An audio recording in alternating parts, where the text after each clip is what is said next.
पिछले व्याख्यान में हमने सप्तांग राज्य के का जो दूसरा अंग है, यानी जिसको अमात्य या मंत्री कहते हैं, उसके कुछ एक पक्षों पर विचार किया और आज फिर उसी क्रम को आगे बढ़ाते हुए अमात्य या मंत्री से संबंधित कुछ एक अन्य पक्षों पर भी हमें विचार करना है। जैसा कि मैंने आपको राजा के संदर्भ में बताया कि राजा के मार्गदर्शक या परामर्शदाता के रूप में सबसे विशिष्ट स्थिति पुरोहित की होती थी। पुरोहित को लेकर राजशास्त्रकारों में मतभिन्नता है। कुछ उसको राजा के मंत्रिपरिषद का अंग मानते थे, कुछ लोग नहीं मानते हैं। लेकिन जो भी हो, पुरोहित की एक विशिष्ट स्थिति थी और ऐत्रेय ब्राह्मण में पुरोहित के लिए राष्ट्रगोप शब्द का प्रयोग किया गया है, जिसका कि मतलब यह है कि वो राष्ट्र का मार्गदर्शक है, उसका संरक्षक है। तो ऐत्रेय ब्राह्मण में पुरोहित को राष्ट्रगोप कहा गया। शुक्र नीति में उसको राज राष्ट्र भृत यानी राजा और राष्ट्र दोनों का संरक्षक माना गया। इससे उसकी महत्ता प्रकट होती है। और कौटिल्य ने लिखा है कि जिस प्रकार से शिष्य गुरु की आज्ञा का पालन करता है, या जिस प्रकार से पुत्र पिता की आज्ञा का पालन करता है, या नौकर स्वामी की आज्ञा का पालन करता है, उसी प्रकार से राजा को पुरोहित के आदेशों और निर्देशों का पालन करना चाहिए। तो इसलिए पुरोहित की एक विशिष्ट स्थिति है। पुरोहित अपनी मंत्रणा से राज्य के अदृश्य शत्रुओं से राज्य की रक्षा करता है। वो राजा को धर्म मार्ग पर चलाने में तो मार्गदर्शक है ही, उस क्षेत्र में तो वो नियंत्रक है ही, लेकिन भारतीय राजशास्त्र में ये माना गया कि राज्य के दृश्य शत्रु भी होते हैं और राज्य के अदृश्य शत्रु भी होते हैं। दृश्य शत्रुओं से निपटने का कार्य राजा करता है और इसके लिए वो शस्त्र बल का प्रयोग करता है।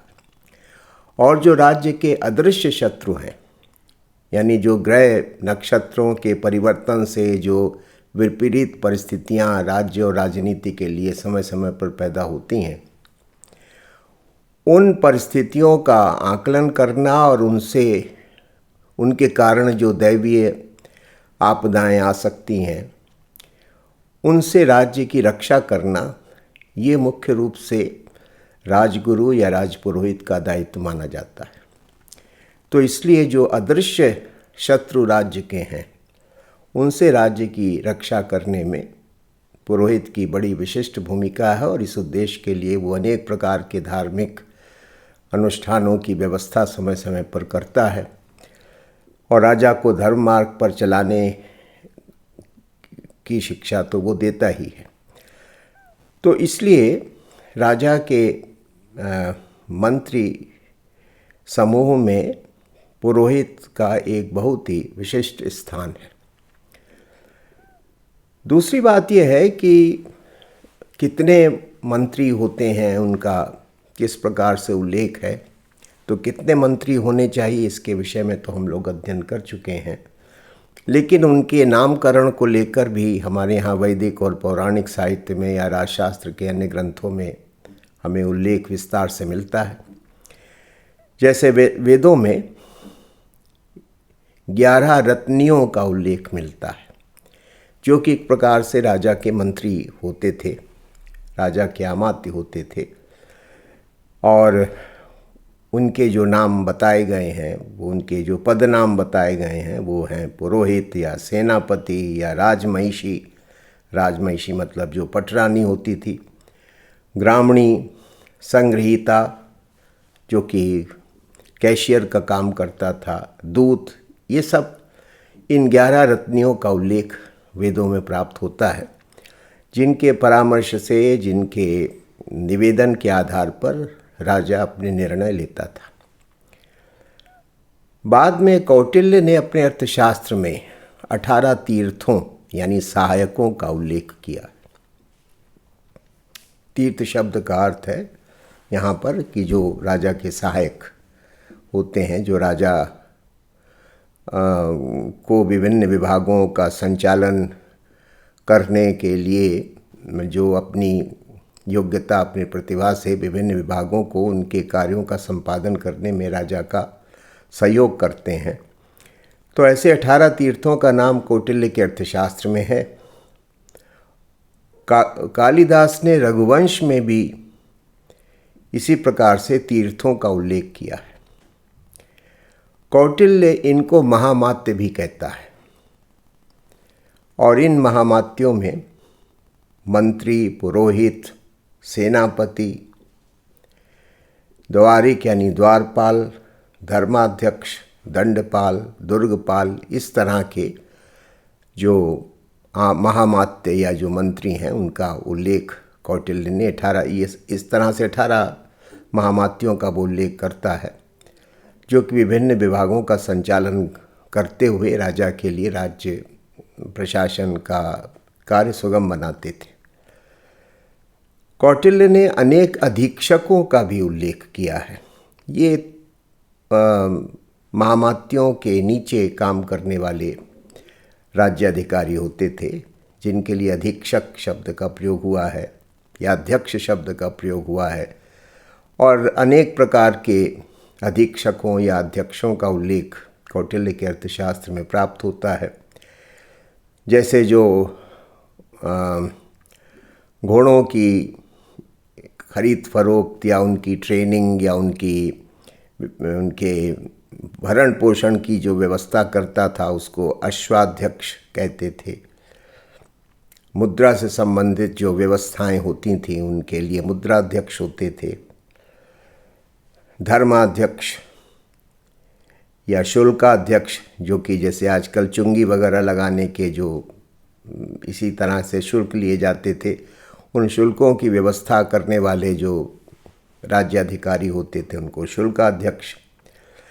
या राज्य संचालन में वस्त्र की भी आवश्यकता होती थी, तो वस्त्र निर्माण और उनके वितरण आदि से संबंधित जो पक्ष होते थे उनकी व्यवस्था करने के लिए वस्त्राध्यक्ष होते थे।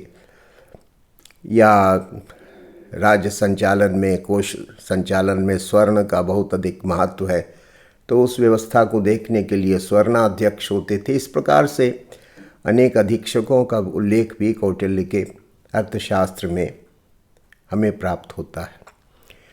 तो इस तरह से हम देखते हैं कि जो दूसरा अंग राज्य का है, आमात्य या मंत्री का, उससे संबंधित व्यवस्थाएं भी काफ़ी विस्तार पूर्वक हमें राजशास्त्र के ग्रंथों में प्राप्त होती हैं। यद्यपि देश, काल और परिस्थिति के अनुसार उस विवरण में, उस वृत्तांत में थोड़ा बहुत भेद है, लेकिन जो मूल बात है उसको लेकर लगभग सभी राजशास्त्रकारों ने समान मान्यताओं का प्रतिपादन किया है। अब राष्ट्र का जो तीसरा तत्व है वो है जनपद या राष्ट्र। अब जनपद शब्द का प्रयोग, जनपद की या जो राष्ट्र की अवधारणा है, वो जिसको आजकल कहते हैं जियो कल्चरल, ये कॉन्सेप्ट है, भौगोलिक सांस्कृतिक ये अवधारणा है। यानी जनपद से भौगोलिक राज्य की जो भौगोलिक स्थिति है उसका भी बोध होता है, उसका भी वर्णन है, और राज्य की जो जनसंख्या है, उसकी जो पॉपुलेशन है, वो भी उसके अंतर्गत आती है। और जो पॉपुलेशन है वे किस संस्कृति, किस संस्कार के लोग हैं, ये पक्ष भी उसमें आता है। तो इसलिए जनपद या राष्ट्र, जो कि लगभग समानार्थी हैं, अमरकोश जो कि एक प्रामाणिक ग्रंथ है शब्दों के अर्थों को तय करने का, तो अमरकोश में राष्ट्र, जनपद और विषय, इनको समानार्थी के रूप में प्रयुक्त किया गया है। यानी तीनों के लगभग एक ही जैसे अर्थ होते हैं। तो इसलिए जनपद से आचार्यों का मानना है कि जनपद एक किसी भी देश के भूगोल का, उसकी भौगोलिक भौतिक परिस्थितियों का भी वाचक है, उस देश की जनसंख्या का भी वाचक है, और उस जनसमूह की क्या विशिष्टताएं हैं, उनका क्या मूल चरित्र है, इसका भी वाचक है। यानी टेरिटरी और पॉपुलेशन, ये दोनों पक्ष जनपद शब्द के अंतर्गत आते हैं, या राष्ट्र शब्द या विषय शब्द के अंतर्गत आते हैं, या इसके लिए देश शब्द का भी इस्तेमाल होता है। ये चारों शब्द राष्ट्र, जनपद, विषय, देश, ये लगभग समानार्थी के रूप में, पर्यायवाची के रूप में प्रयुक्त किए जाते हैं। दूसरी बात यह है कि जो प्राचीन भारत का जो भूगोल था, उसके ऊपर भी पौराणिक साहित्य में तो विशेष तौर से, विभिन्न पुराणों में तो, और बाद के अनेक काव्य शास्त्र के ग्रंथों में, जो राजनीति के निबंधकार हुए उनके ग्रंथों में, भारत के भौगोलिक या भौतिक कलेवर की विस्तार पूर्वक चर्चा की गई है। मोटे तौर से जो प्राचीन भारत है उसके दो भाग माने गए, एक को उत्तरापथ कहा गया और दूसरे को दक्षिणापथ कहा गया। एक अन्य दृष्टि से जब विचार किया गया तो ये कहा गया, पौराणिक जो भूगोल है उसमें सप्तद्वीप का उल्लेख है, यानी ये जो भारत भूमि है वो 7 द्वीपों से मिलकर निर्मित हुई है, सप्तद्वीपों का उल्लेख है। महाभारत में एक स्थल पर 13 द्वीप माने गए और एक स्थल पर 18 द्वीप माने गए, जिनसे कि भारत का भौतिक स्वरूप निर्धारित होता है। और सभी राजशास्त्रकारों ने या सभी आचार्यों ने ये तो बात सभी ने कही है कि भारत जो है वो एक ऐसा विशाल भूखंड है, एक विशाल देश है, जो अनेक देशों का, छोटे बड़े देशों का झुंड है, समूह है। और उन सभी देशों के नाम हमको विभिन्न ग्रंथों में प्राप्त होते हैं, उत्तर के भी और दक्षिण के भी, पूर्व में भी जो थे या जो पश्चिम में थे, उन सभी के नाम हमको प्राप्त होते हैं। तो दूसरी बात यह है कि भारत का जो भौगोलिक या जो भौतिक संरचना है, उसके विस्तार को प्रकट करने वाला पक्ष भी हमारे यहाँ राजशास्त्र के ग्रंथों में और पौराणिक साहित्य में प्रचुर मात्रा में प्राप्त होता है। दूसरी बात यह है कि जब जनपद की व्याख्या की गई तो उसमें, जैसा कि मैंने बताया कि पहली बात तो यह है कि वहाँ की भौगोलिक परिस्थिति का चित्रण किया गया है, और भौगोलिक परिस्थिति में कई पक्ष विचारणीय माने गए कि एक श्रेष्ठ भूभाग में कौन कौन से तत्व विद्यमान होने चाहिए। तो ये कहा गया कि वहाँ की जलवायु बहुत अच्छी होनी चाहिए, समशीतोष्ण, जिसको कि आजकल टेम्परेट हम लोग कहते हैं, इस प्रकार की जलवायु हो।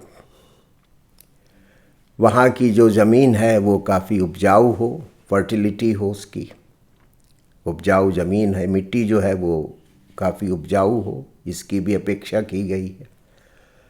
वहाँ पर विभिन्न प्रकार की वृक्ष वनस्पतियाँ हों, जिसको आजकल हम लोग बायोडाइवर्सिटी कहते हैं।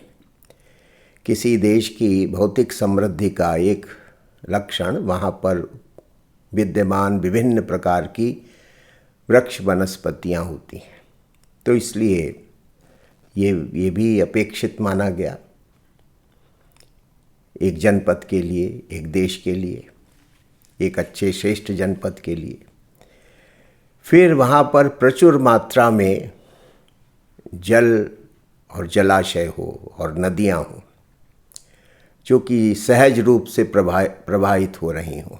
वर्षा तो होती ही हो, लेकिन उसके अलावा भी जल के अपने कुछ प्राकृतिक स्रोत हों जिससे देशवासियों को कभी जल के अभाव का अनुभव न करना पड़े। वो जो भूमि है, जनपद जो है, वो आधियों और व्याधियों से मुक्त हो, इसकी भी कल्पना की गई है कि एक श्रेष्ठ राष्ट्र वो है कि जहाँ आधियों और व्याधियों के लिए गुंजाइश ना हो, इस प्रकार की जलवायु हो, इस प्रकार की प्राकृतिक परिस्थितियाँ हों, प्रभूत मात्रा में, प्रचुर मात्रा में पशु हो और उनके पालन पोषण की समुचित व्यवस्थाएं हों, जैसे चरागाह हों पर्याप्त मात्रा में, पास्चर लैंड्स, जिससे कि पशुओं का भी भरण पोषण कोई समस्या न बनने पाए। और फिर ये भी कहा गया कि इस प्रकार की इतनी भौतिक संपदा हो, इतनी भौतिक समृद्धि हो उस देश में कि जिससे वहाँ के जो नागरिक हैं, वहाँ के जो निवासी हैं, उनके लिए जीविका का प्रश्न जटिल या कठिन न बने, बल्कि सहज रूप से वहाँ पर जीविकोपार्जन होता हो। हमारे यहाँ ये माना गया कि जीवन में धर्म पालन करने के लिए धन की आवश्यकता होती है, और अर्थ अगर सहज रूप से प्राप्य है विभिन्न स्रोतों से, तो वहाँ के जो निवासी हैं वे अपने जीवन को उच्चतर लक्ष्यों के लिए समर्पित कर सकते हैं और एक श्रेष्ठ सभ्यता का निर्माण होगा। लेकिन अगर किसी देश की परिस्थितियाँ ऐसी हैं कि वहाँ पर जीविकोपार्जन ही एक जटिल और कठिन समस्या है, तो फिर वहाँ के निवासियों की सारी सामर्थ्य तो जीविका को उपार्जित करने में ही चली जाएगी, रोजी रोटी में ही चली जाएगी। फिर जो जीवन के जो और उच्चतर लक्ष्य हैं जो हमारे संस्कृति में माने गए, ज्ञान, विज्ञान, कला, साहित्य और विभिन्न प्रकार की कलाओं और विभिन्न प्रकार की विद्याओं का पठन पाठन और मोक्ष की प्राप्ति, ये जो सब तमाम पुरुषार्थ है, ये तो कभी प्राप्ति ही ना हो पाएंगे, या इनके लिए क्योंकि इनके लिए जो भौतिक परिस्थितियाँ अपेक्षित हैं वो अगर किसी देश में विद्यमान नहीं है, और अगर प्रजा के लिए आजीविका का प्रश्न ही सारा समय ले लेता है और आजीविका अगर बड़ी कठिनाई से अर्जित होती है, तो फिर किसी श्रेष्ठ सभ्यता का निर्माण कैसे हो सकता है। तो इसलिए किसी भी देश की भौतिक या भौगोलिक स्थिति इस प्रकार की होनी चाहिए कि वहाँ पर जीविका सहज रूप से प्राप्त की जा सके। यानी कुल मिलाकर हम कह सकते हैं कि एक जनपद को सुरक्षित और समृद्ध होना चाहिए। उस देश को, उस जनपद को, उस राष्ट्र को भौतिक रूप से श्रेष्ठ राज्य माना जाएगा, जो कि न केवल सुरक्षित है बल्कि समृद्ध भी है, और ये समृद्धि उत्पन्न करने वाले सभी कारक वहाँ पर विद्यमान हो। सौभाग्य से हमारी भारत भूमि इस प्रकार की भूमि रही है, और जिसको कि जन जन के स्तर पर ये कहा जाता है कि भाई भारत प्राचीन काल में एक सोने की चिड़िया थी, इतनी संपन्नता थी, इतनी समृद्धि थी। तो इसमें हमारे भूभाग का भी बहुत बड़ा योगदान था। और दूसरा पक्ष है जनसंख्या का, और जनसंख्या केवल मात्रात्मक दृष्टि से नहीं बल्कि गुणात्मक दृष्टि से भी, कि ऐसे देश में, ऐसे राष्ट्र में जो लोग निवास करते हैं उनकी भी पर्याप्त संख्या होनी चाहिए, और न केवल संख्या पर्याप्त होनी चाहिए बल्कि वे लोग अनेक प्रकार के गुणों से विभूषित होने चाहिए, सच्चरित्र होने चाहिए, श्रेष्ठ होने चाहिए। और भारत के संदर्भ में ये बात हमेशा कही गई कि उनके अंदर धर्म तत्व प्रतिष्ठित होना चाहिए। यानी उनकी जो चिति है वो धर्ममय होना चाहिए। यही राष्ट्रीयता का या ये राष्ट्र का मूल भाव है। राष्ट्र शब्द में जो हमारी मातृभूमि है, जो हमारे लिए पवित्र है, उसके साथ हमारा एक आत्यंतिक संबंध तो माना ही गया, लेकिन हमारी जो संस्कृति है, उस संस्कृति के जितने भी अंग हैं जो कि धर्म से प्रसूत होते हैं, धर्म से उत्पन्न होते हैं, तो इसलिए उस धर्म का भाव भी प्रजाजनों में बहुत प्रबल और सुप्रतिष्ठित होना चाहिए, और तब राष्ट्र और राष्ट्रीयता का उदय होता है। तो इसलिए हमारे राजशास्त्रकारों ने कहा है कि ईश्वर ने भारतवासियों को और भारत भूमि को एक विशिष्ट तत्व प्रदान किया है, और वो तत्व है आध्यात्मिकता, धार्मिकता। यही उनकी चिति है, यही उनका मूल भाव है, मूल गुण है, और इसी चिति को निरंतर परिवर्धित करते रहे, परिमार्जित करते रहे, और उससे जिस विराट का सृजन हुआ हमारे देश में, उसी ने भारत को एक महान सभ्यता के रूप में हजारों हजारों वर्ष तक प्रतिष्ठित रखा है। तो इसलिए जनसंख्या, और जनसंख्या की न केवल उसका मात्रात्मक पक्ष कि पर्याप्त जनसंख्या होना चाहिए, और दूसरी यह है कि वो जनसंख्या धर्म के तत्व से अनुप्राणित और अनुप्रेरित होनी चाहिए। और जब इस प्रकार की जनसंख्या होती है तो राष्ट्र में विराट का जागरण होता है, धर्म तत्व की जीवन के विभिन्न क्षेत्रों में प्रतिष्ठा होती है, और जहाँ धर्म है वहीं उन्नयन है, वहीं पर विजय है और वहीं पर सुख है, ऐसा हमारी संस्कृति में माना गया। और इसकी और जैसा कि मनु ने कहा कि हमारे देश के लोगों का चरित्र इतना श्रेष्ठ है कि बाहर के लोग भी उसका दृष्टांत देते हैं। हमारे देश के नागरिकों की सत्यनिष्ठा का, उनके साहस का, उनके बलिदान के भाव का, उनकी आध्यात्मिकता का विश्व के विभिन्न देशों में दृष्टांत दिया जाता है, ऐसा मनु ने अपनी स्मृति में लिखा। तो इसलिए राष्ट्र, इसलिए जो जनपद या जो राष्ट्र है वो एक जियो कल्चरल कॉन्सेप्ट है। उसका एक भौगोलिक या भौतिक पक्ष भी है, और उसका एक दूसरा जो ज़्यादा महत्वपूर्ण पक्ष है वो उसका सांस्कृतिक पक्ष है, और दोनों के बीच एक अन्योन्याश्रित संबंध है। तो इस प्रकार से हम जनपद या राष्ट्र के अंग को देख सकते हैं। अब इस देश में या इस यानी जनपद में अगर संगठनात्मक दृष्टि से भी इस पर विचार किया गया, ऑर्गेनाइजेशनल तरीके से भी, और उसका बड़ा विस्तार से विवेचन विभिन्न ग्रंथों में प्राप्त होता है। मोटी बात यह है कि ये माना गया कि भाई जो देश है वो विभिन्न प्रांतों में विभाजित होता है।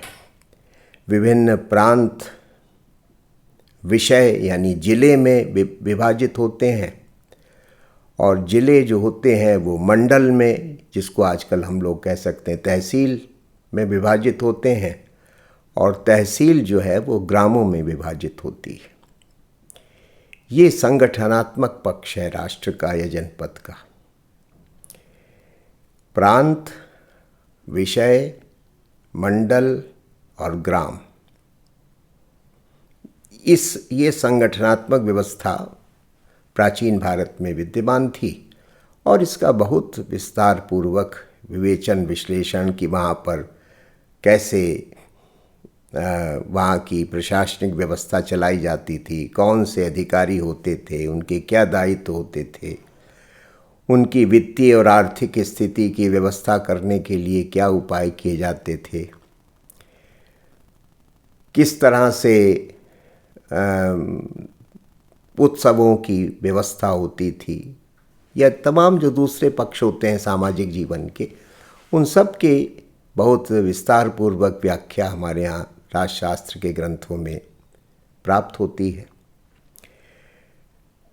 लेकिन एक अन्य इकाई भी थी जिसको कि नगर कहते हैं या पुर कहते हैं। आजकल हम देखते हैं कि अर्बनाइजेशन यानी नगरीकरण का दौर है। ग्राम धीरे धीरे लुप्त हो रहे हैं, कम हो रहे हैं, और नगरों की संख्या बहुत तेज़ी से बढ़ रही है। लेकिन जो भारतीय संस्कृति है वो ग्राम्य संस्कृति है, अरण्य संस्कृति है, और इसलिए प्राचीन भारत में हमें बहुत थोड़े से नगर प्राप्त होते हैं। उनको पुर भी कहते थे। आमतौर से जो राजधानी होती थी विभिन्न देशों की, वो नगर होता था। उसके अतिरिक्त कोई नगर होते थे, उनकी संख्या बहुत कम है। तो इसलिए नगरों का भी उल्लेख है।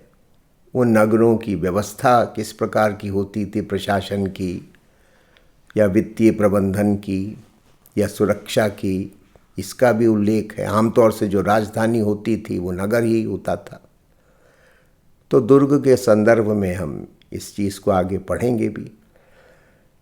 तो ये एक प्रकार से देश का या जनपद का या राष्ट्र का संगठनात्मक पक्ष है, जिसके बारे में हम विभिन्न ग्रंथों में बहुत विस्तार पूर्वक उसका ज्ञान प्राप्त कर सकते हैं।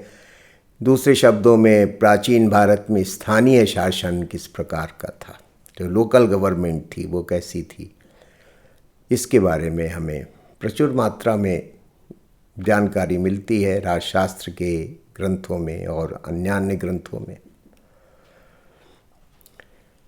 तो ये एक तीसरा अंग है राज्य का। राज्य का चौथा अंग है राजधानी या दुर्ग। अब ये इसलिए दुर्ग और राजधानी को समानार्थी के रूप में प्रयुक्त किया गया क्योंकि सामान्यतः, यद्यपि उसके कुछ अपवाद भी थे, सामान्यतः किसी भी राज्य की राजधानी दुर्ग में ही होती थी, दुर्ग के अंतर्गत ही होती थी। ऐसी राजधानियाँ बहुत कम थीं कि जो सामान्य रूप से बसी हुई हैं, बनी हुई हैं। ज़्यादातर राजधानियों को दुर्ग के अंदर रखा जाता था, दुर्ग ही राजधानी थी। तो इसलिए दुर्ग और राजधानी शब्द ये समानार्थी के रूप में प्रयुक्त होते हैं।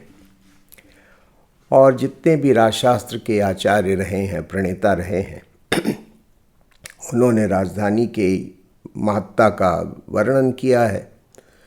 उनका मानना है कि राजधानी तो किसी भी राज्य का हृदय स्थल है, शासन तंत्र की धुरी है वो। क्यों? क्योंकि राजधानी में ही राजा का वास होता है, यानी जो राजशक्ति का सबसे बड़ा केंद्र किसी राज्य में है वो उसकी राजधानी होती है। वो सेना का भी केंद्र होता है, क्योंकि देश की सुरक्षा व्यवस्था संबंधी जो सबसे बड़े अधिकारी होते हैं या जो सबसे बड़ा तंत्र होता है सेना का, सुरक्षा का, वो भी राजधानी में होता है। फिर राजकोष की व्यवस्था और उसका पूरा तंत्र भी राजधानी में ही होता है।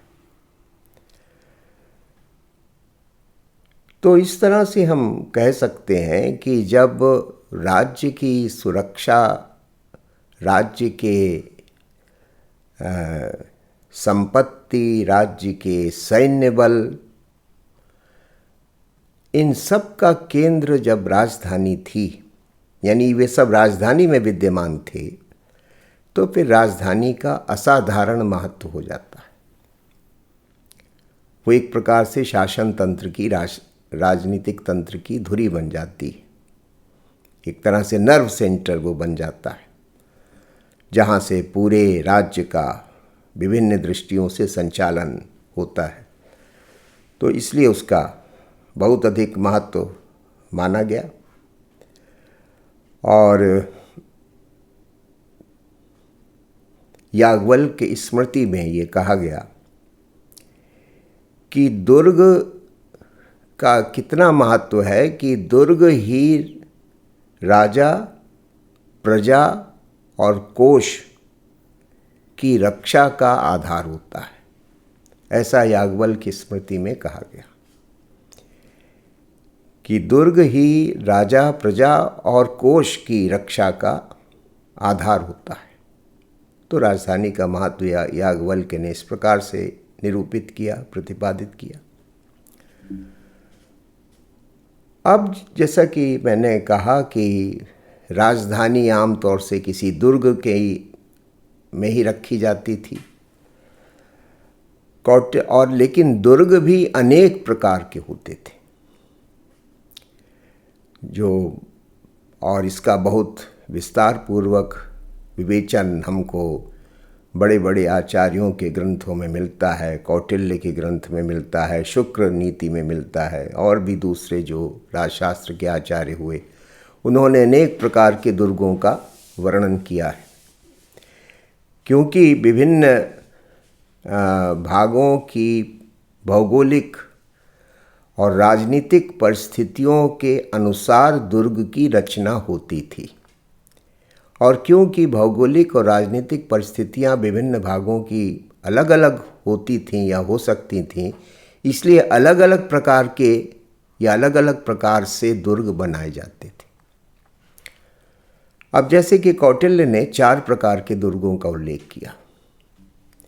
एक औदक दुर्ग, पार्वत दुर्ग, धानवन दुर्ग और वन दुर्ग।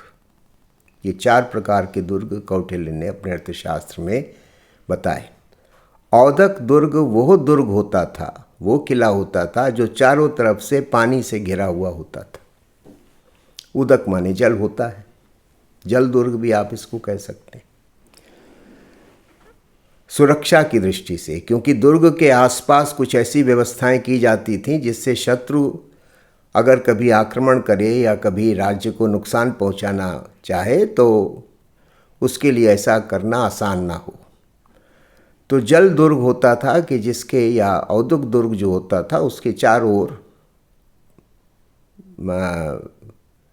पानी होता था, जल होता था, और उसके बीच में वो स्थित होता था, तो इसलिए इसको औदक दुर्ग कहते थे।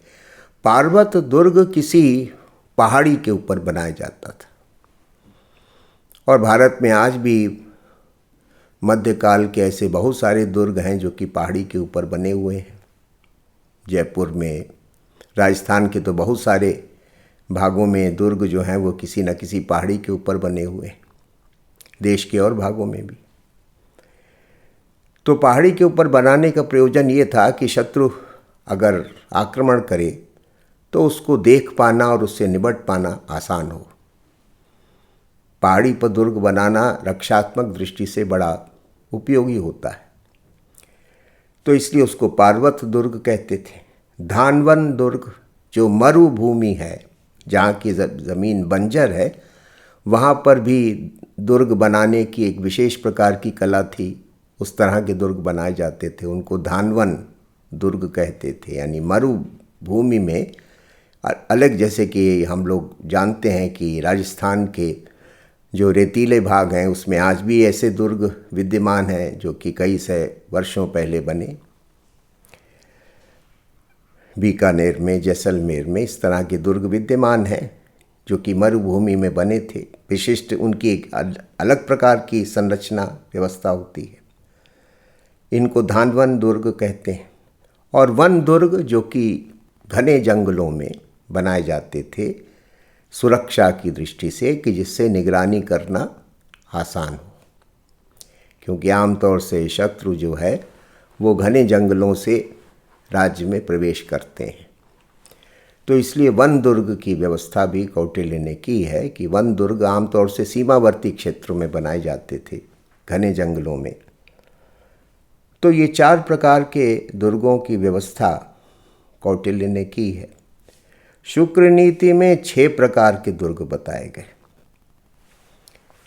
जिसमें 4 तो वही हैं जो कि कौटिल्य ने बताए हैं, जैसे कि धान्व दुर्ग का उल्लेख उसने भी किया है, जल दुर्ग या औदक दुर्ग का उल्लेख उसने भी किया है, गिरि दुर्ग यानी पार्वत दुर्ग का उल्लेख उसने भी किया है, और वन दुर्ग जिसको कि उसने वार्क्ष दुर्ग कहा, घनी कटीली झाड़ियों में बड़े बड़े पेड़ हैं जहाँ पर, वहाँ पर दुर्ग की रचना, उसको वार्क्ष दुर्ग कहते हैं, जिसको कौटिल्य ने वन दुर्ग कहा।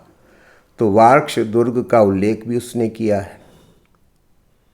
लेकिन उसके अलावा शुक्राचार्य ने एक नृदुर्ग का उल्लेख किया। नृदुर्ग ऐसा दुर्ग जो कि चतुरंगिणी सेना से घिरा हुआ हमेशा रहता था। हमारे यहाँ जो प्राचीन भारत में जो सेना है उसको उसके 4 अंग माने गए, इसलिए उसको चतुरंगिणी सेना कहते हैं। उसमें पैदल सैनिक होते थे, अश्वारोही होते थे, हस्ती सेना होती थी और रथ सेना होती थी। तो नृदुर्ग वो होता था जहाँ दुर्ग की सुरक्षा निरंतर इस चतुरंगिणी सेना के द्वारा की जाती थी, और ये चतुरंगिणी सेना दुर्ग को चारों ओर से घेरे हमेशा रहती थी। उसको शुक्र ने नृदुर्ग कहा है। और एक उसने मही दुर्ग का उल्लेख किया है। मही दुर्ग मतलब कि जो समतल भूमि पर बनाया जाए, पत्थरों की सहायता से या ईंट की सहायता से या मिट्टी की सहायता से, तो उसको वो मही दुर्ग कहता है। तो इस प्रकार से शुक्र नीति में 6 प्रकार के दुर्गों का उल्लेख हमें प्राप्त होता है। अब सवाल यह है, क्योंकि दुर्ग राजधानी है, तो राजधानी की व्यवस्था के भी कुछ संकेत हमें विभिन्न ग्रंथों में मिलते हैं, कहीं कहीं बड़े विस्तार से भी मिलते हैं। उदाहरण के तौर से जो यूनान से एक यात्री आया भारत में, मेगास्थनीज, या बाद में गुप्त काल में एक अन्य विदेशी यात्री आया भारत में, फाइयान, उसने पाटलिपुत्र की नगर रचना का बहुत विस्तार पूर्वक विवेचन अपने संस्मरणों में किया कि पाटलिपुत्र किस प्रकार का शहर था, वहाँ पर उस राजधानी का संयोजन, उसकी संरचना किस प्रकार से की गई थी। इसके ऊपर इन दोनों लोगों ने विस्तार से विचार किया है। तो इसलिए राजधानी की संरचना, उसके संयोजन को लेकर भी विस्तार पूर्वक हमें विवरण प्राप्त होते हैं। हस्तिनापुर किस प्रकार की राजधानी थी, इसका महाभारत में उल्लेख मिलता है कि उसकी किस प्रकार की संरचना थी। जैसे कि मेगास्थनीज और फाइयान ने लिखा है कि पाटलिपुत्र में 64 द्वार थे प्रवेश के। कितना विशाल क्षेत्र रहा होगा जिसमें 64 द्वार थे प्रवेश के लिए। तो इसलिए राजशास्त्रकारों ने राजधानी का जो लेआउट है, उसकी जो व्यवस्थाएं हैं संरचनात्मक, उनके बारे में भी विचार किया है। और कुछ एक जो बातें हैं महत्वपूर्ण हैं, उनकी ओर हम लोग संकेत कर सकते हैं। पहली बात तो ये हमेशा कही गई कि दुर्ग में, क्योंकि दुर्ग राजधानी है, और अगर राजधानी पर शत्रु ने नियंत्रण कर लिया तो पूरा राज्य ही आपके हाथ से चला गया। इसलिए शत्रु हमेशा राजधानी के ऊपर नियंत्रण करने की कोशिश करेगा जब कभी भी वो आक्रमण करेगा। इसलिए राजधानी की व्यवस्थाएं बड़ी सुदृढ़ होनी चाहिए, क्योंकि राजधानी जो है वो राज्य का हृदय स्थल है, राज्य का केंद्र है। इसलिए उसकी व्यवस्थाएं भी बहुत ही सुदृढ़ और उच्च कोटि की होनी चाहिए, ऐसा सभी आचार्यों का मानना है। इसलिए दुर्ग में पर्याप्त अन्न की और जल की व्यवस्थाएं होनी चाहिए। आयुधों की, हथियारों की पर्याप्त व्यवस्था होनी चाहिए, क्योंकि सुरक्षा करनी है राजधानी की।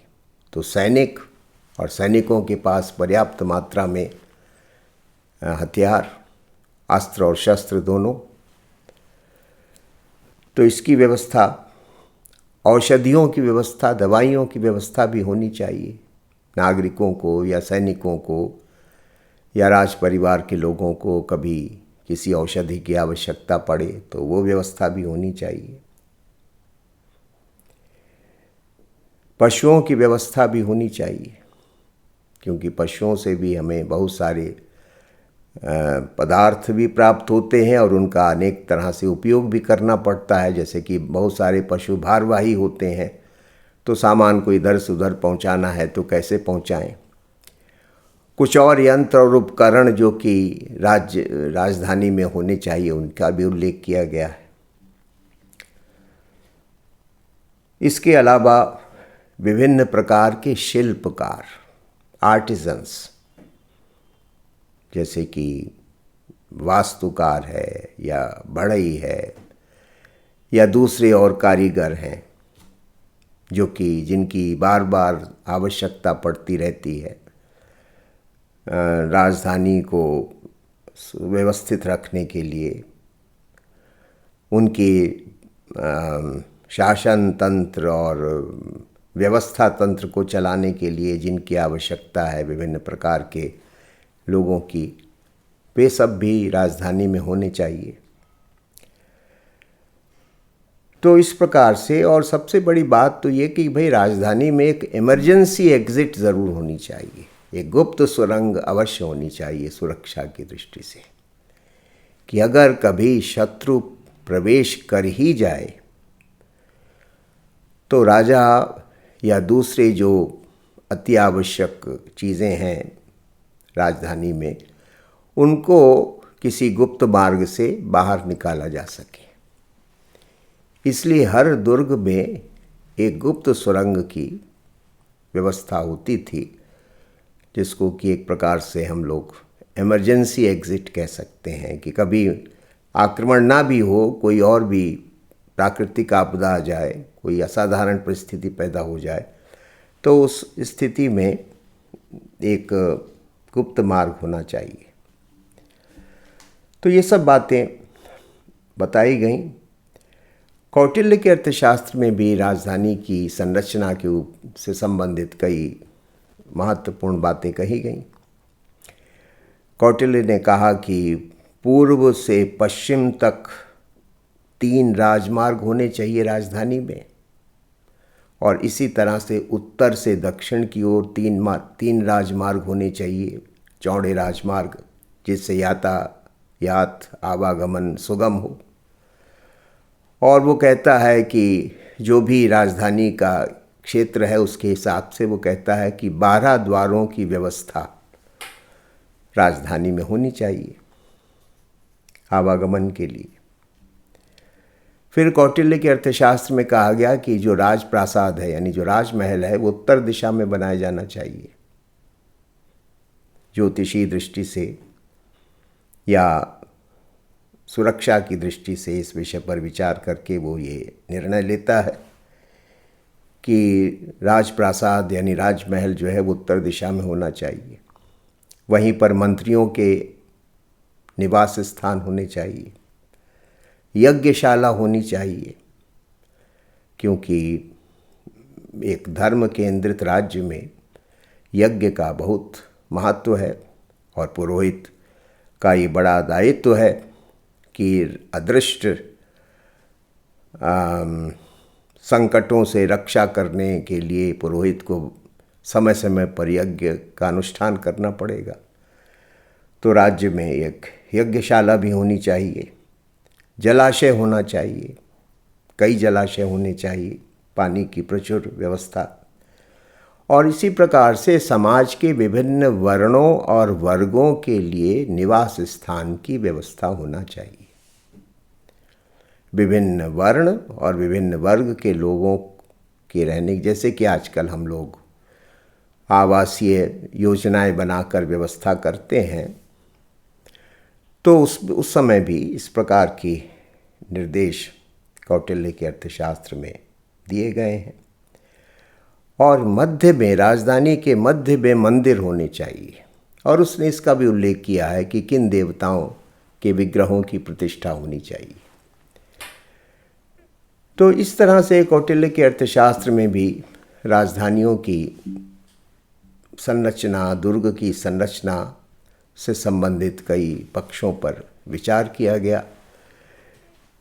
कहने का आशय यह है कि जो दुर्ग है वो राज्य का राजनीतिक और आर्थिक और सैनिक और सांस्कृतिक केंद्र है, और इसी के अनुरूप वहाँ की सभी व्यवस्थाएं होनी चाहिए, जिससे कि इन सभी लक्ष्यों की प्राप्ति राजधानी की संरचनात्मक और अन्य व्यवस्थागत जो अरेंजमेंट्स हैं उनसे हो सके।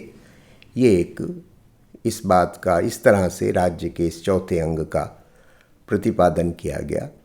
अब अगला अंग जो है वो कोष है, यानी जो टैक्सेशन है, उससे संबंधित जो पक्ष हैं उनके ऊपर हम आगे विचार करेंगे।